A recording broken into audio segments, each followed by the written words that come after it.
15 лет и 20 лет назад, мы бы их реализовывали. Мы еще раз повторяем. Но мы же объективно понимаем, что на сегодня я еще раз повторяю, мы же от вас не хотим, не спрашиваем за. Есть у нас краткосрочные цели, которые мы вынуждены оперировать для того, чтобы обеспечить наше население электроэнергией. Не обеспечивать население электроэнергией мы считаем преступным и неправильным. Да, но есть какие-то краткосрочные мероприятия, есть долгосрочные мероприятия, в том числе инвестиции в генерирующие мощности, которые, как вы наверняка знаете, и все депутаты, я наверняка говорю, это дорогие многомиллиардные инвестиции в создание новых генерирующих мощностей. Это аксиома, которая будет и сегодня, и завтра, и послезавтра. Но если мы будем оперировать долгосрочными задачами, конечно, мы краткосрочно должны решать вопросы. Я вам не задал вопрос, почему вы не построили. Я вам задал только один вопрос. Где перспективный план развития гидроэнергетики или вообще генерирующих мощностей? Я только этот сказал. План. Он находится не в разработке, непонятно где находится. Его вообще не существует. У нас же была известная дорожная карта. Дорожная карта, это сейчас подойдем к ней. И вообще она очень великая. То есть ее практически нет, и мы говорим общественности сегодня, что дефицит, который есть, никаких условий для восстановления собственной генерации вы сегодня не создали и не создаете. И где сегодня видно наша независимая энергетическая отрасль? Нигде не видно, даже не просматривается, большей части заходим в какой-то дефицит, серьезный дефицит. С 26 года, сначала с 1 декабря, с 31 декабря 2026 года заканчивается переток электрической энергии, так называемый бесплатный.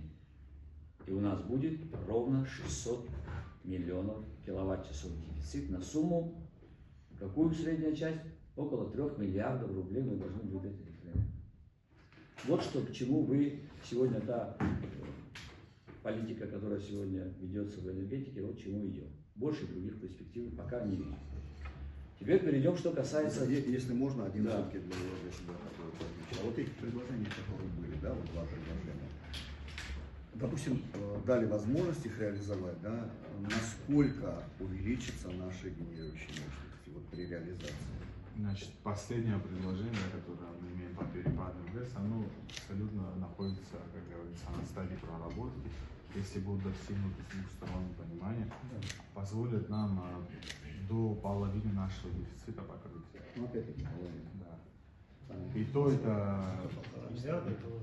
Дело не в том, и то, если будут идти дожди. Да, для предложения, тут, знаете как... Это речь идет о двух перепадах. Да, все три перепада. Смысл, да, все это скрывать. Речь идет о перепадных двух предложениях, которые одно предложение было создание там майнинг-центров, да, дата-центров.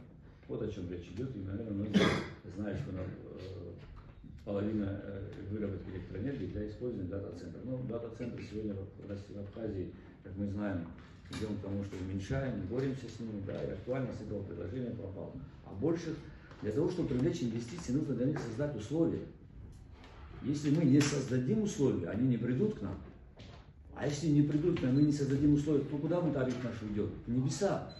Он да, будет и 11, какие условия 12. Создать надо, это тоже вопрос. Так, это вопрос. Ну, мы же не пользуемся собственной практикой, мы же пользуемся мировой практикой. Мы же понимаем, как сегодня соседние страны, имея такой дефицит электроэнергии, как ее решать. Да, мы особая страна, потому что мы довели наши все проблемы, сложили, наложили так, что за 30 лет они накопились. Так и они сегодня стали таким достаточно большим комом, который очень трудно вынести. Что касается теперь, тогда по истории генерации, наверное, все понятно, что нету перспективы, пока ни в ближайший, ни в долгосрочный, ни в краткосрочный период времени. Что дальше делать с генерацией? Будем покупать, и это будет пагубно влиять на тариф. Придет то время, наверное, когда в 2026 году, к концу 2026 года социальный переток, он должен быть равен нулю, его не будет.